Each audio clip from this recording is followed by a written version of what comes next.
Bismillah, Assalamualaikum warahmatullahi wabarakatuh. Jadi, selamat datang kembali teman-teman di channel Akademi Asrama ITB. Kenalin lagi, aku Rahma sebagai PPC Akademi Kimia. Bab yang akan aku bahas kali ini adalah mengenai energi dan perubahannya. Mulai dari subtopik persamaan termokimia. Jadi sebelumnya ada sekitar 4 bagian untuk subtopik sebelumnya. Teman-teman bisa cek juga di channel ini dan udah diupload sekitar sepekan yang lalu. PPT yang aku pakai di video kali ini adalah PPT Bapak Lukman Herdadi dan diambil dari materinya adalah PPT dari Brady. Jadi teman-teman bisa cek secara fullnya dari PPT yang dari Brady. Nah, jadi kita masuk ke bagian persamaan termokimia. Jadi persamaan termokimia ini pada dasarnya sama kayak persamaan reaksi kimia biasanya yang teman-teman temuin, tapi di sini harus diikuti dengan nilai entalpi reaksi. Jadi ketika teman-teman diminta nulis persamaan termokimia, maka di sini harus ada data entalpi reaksi yang dicantumkan di sebelah kanannya ini. Nah, penulisan persamaan termokimia harus dilengkapi dengan fasa. Sebenarnya ini nggak terkhusus untuk persamaan termokimia aja. Jadi penulisan persamaan reaksi kimia secara umum harus dilengkapi fasa. Jadi yang pertama ada senyawanya. Senyawanya itu ada di bagian kiri yaitu yang reaktan, yang kanan itu produk. Terus yang kedua adalah koefisien. Koefisiennya jangan lupa untuk menyatakan kesetaraannya. Terus harus ada yang namanya fasa. Fasa itu yang ini ya, gas atau liquid dan sebagainya.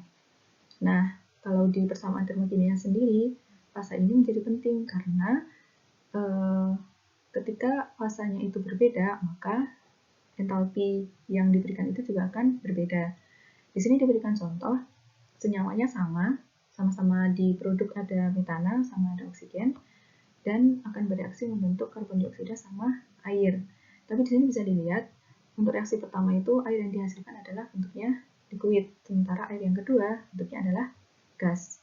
Nah, delta H yang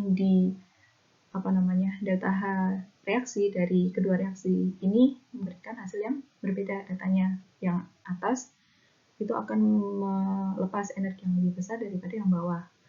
Secara logika sendiri, reaksi yang pertama ini kan air yang dihasilkan dalam bentuk liquid ya, sementara yang kedua itu dihasilkan dalam bentuk gas.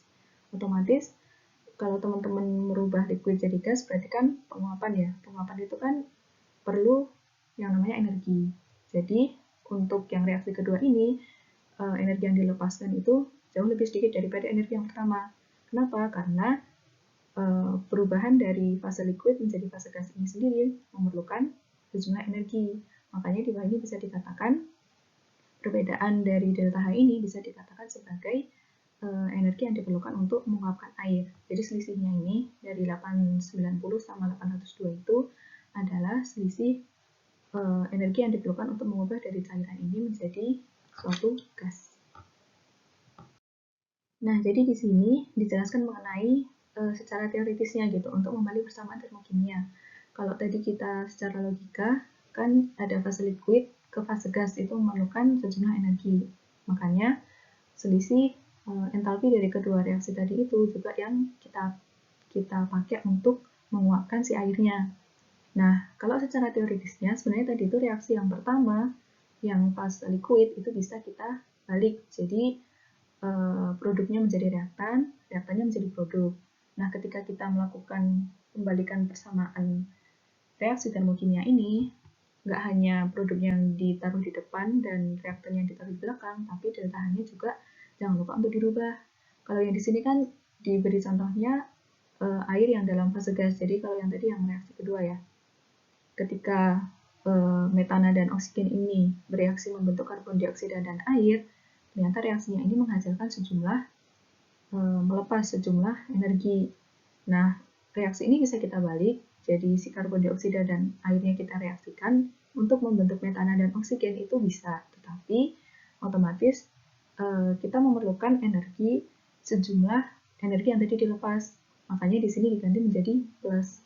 Kalau reaksi pertama itu bahasanya eksoterm, maka reaksi yang dibaliknya ini menjadi endoterm karena memerlukan energi. Nah, kalau teman-teman balik ke yang contoh sebelumnya yang ada liquid dan gas tadi, reaksi yang pertama yang liquid itu bisa kita balik Jadi tandanya jadi positif kan. Terus tinggal kedua persamaan reaksi tadi kita jumlahkan, maka akan diperoleh gitu dari H2O yang fasenya liquid berubah menjadi H2O yang fasenya gas, itu delta H-nya akan senilai selisih dari entalpi kedua reaksi tadi. Nah, selain bisa dimanipulasi dengan dibalik tadi, si persamaan termokimia ini biasanya kita pakai untuk prediksi gitu. Kan kita tahu ya persamaan termokimia itu akan ada data entalpinya. Nah, data ini kita pakai untuk memprediksi, semisal kita punya sejumlah reaktan. Nah, kita perlu berapa banyak kalori sih untuk memproses atau memastikan si reaktan tersebut itu bisa bereaksi secara sempurna. Atau sebaliknya, kita punya sejumlah energi, nah berapa banyak reaktan yang bakal bereaksi dengan sejumlah energi yang kita punya gitu. Jadi di sini ada contohnya, yaitu ada karbon dioksida bereaksi dengan air membentuk gula sama oksigen. Reaksinya namanya fotosintesis ya, kan pembentukan gula. Dan di sini delta H-nya adalah positif, yaitu memerlukan energi. Jadi pembentukan gula kan memerlukan energi. Sebaliknya, kalau kita pakai teori dari slide sebelumnya, kalau kita balik persamaan reaksi kan delta H-nya jadi minus ya, jadi tandanya berlawanan. Nah, kalau kita balik reaksi ini kan sebenarnya adalah reaksi respirasi. Jadi si gulanya ini bereaksi dengan oksigen, hasilnya karbon dioksida dan air. Itu akan menghasilkan energi, maka delta H-nya adalah negatif. Jadi sesuai gitu dari teori yang sebelumnya.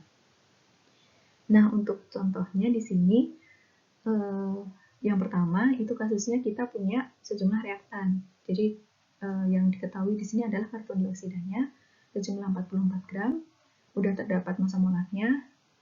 Terus berapa sih banyak kalori yang diperlukan untuk mereaksikan sejumlah 44 gram karbon dioksida ini?